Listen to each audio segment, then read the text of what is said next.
Isang mapagpalang araw po sa ating lahat. Ngayon po ay araw ng Miyerkules, August 27, 2025. Basahin po natin ang ating mabuting balita ayon kay San Mateo chapter 23 verse 27 hanggang 32. Papuri sa iyo, Panginoon.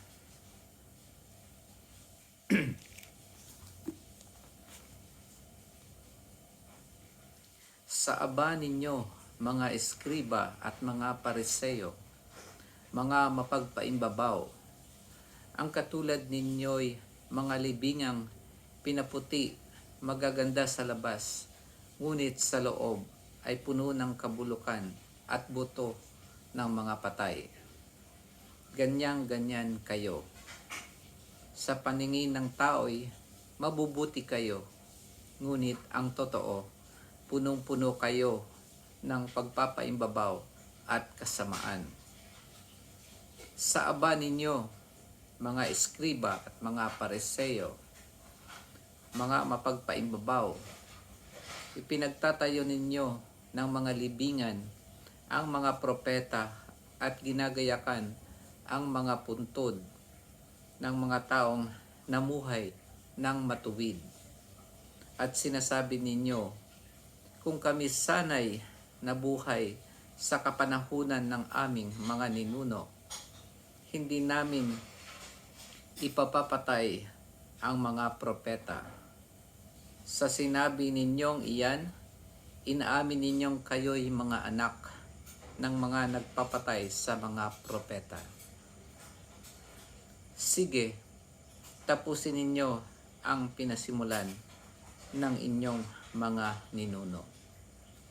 Ang mabuting balita ng ating Panginoon. Pinupuri ka namin, Panginoong Jesucristo. Dito sinasabi ng ating Panginoon, sige, tapusin ninyo ang sinimula ng inyong mga ninuno. Hindi naman ibig sabihin na kinakumbinsi ng ating Panginoon na magpatuloy sila sa pagpapatay ng mga propeta.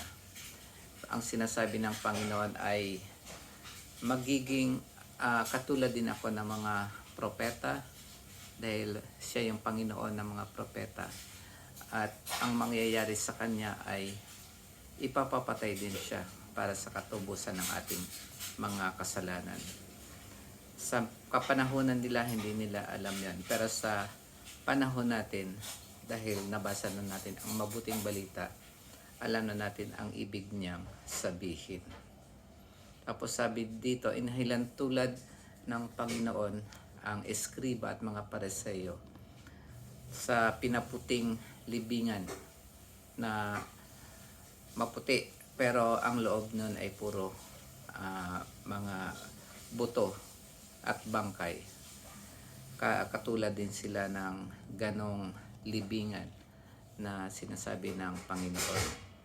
Pag tiningnan mo, para silang mabubuting tao, pero sa loob nun ay masama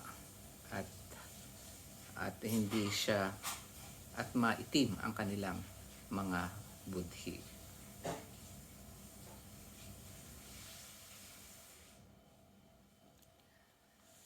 Kaya yun nga ang ating magandang pagnilayan na medyo kaiingat tayo sa mga taong magandang tingnan sa panlabas pero hindi ganun kabusilak ang kanilang puso. Kapag tumulong sila ay laging mayroong kapalit. At kung nagpapahayag man sila ng mabuting balita ay dahil meron silang ibang minimithi na hindi sa kapakanan natin, kundi para sa kapakanan nila. Mararamdaman nyo naman yon kapag halimbawang na napakinggan ninyo sila habang nagsasalita sila. Dahil iisa lang din ang ating espiritu na natanggap sa ating Panginoon. At kung ang Panginoon ay nalalaman kung ano ang nasa loob ng isang tao, ganun din naman mararamdaman natin iyon. Pero wala tayong karapatan na manghusga sa panlabas na kaanyuan ng mga tao kung mabuti o masama, at hindi natin sila mahusgahan kung ano ang kanilang iniisip. Pero mararamdaman natin yun, at yung tinatawag natin na gift na discernment of spirit. Kasi nung nabinyagan tayo, natanggap natin ang Espiritu Santo ng ating Panginoon. At dahil dyan, meron tayong pakiramdam o sense of kung ano man yung mga masamang espiritu, kung ito ba ay mabuting tao o masamang tao.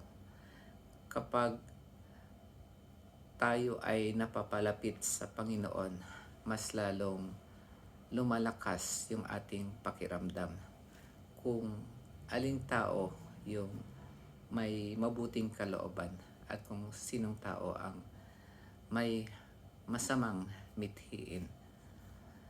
Kaya ang magandang gawin natin para sa ating nabasang mabuting balita ngayon ay mas maging close tayo sa Panginoon. Palagi tayong magdasal at makipag-usap sa Panginoon. Gawin natin ang lahat ng karapat-dapat kung paano magmahal sa Panginoon at sa ating kapwa. Iyon po ay ang panawagan ng ating Panginoon, hindi lamang sa inyo, pati na rin sa akin at para na rin sa ating lahat. Yun lamang po mga kapatid. Maraming salamat sa pakikinig. Pagpalain tayo ng Panginoon. God bless.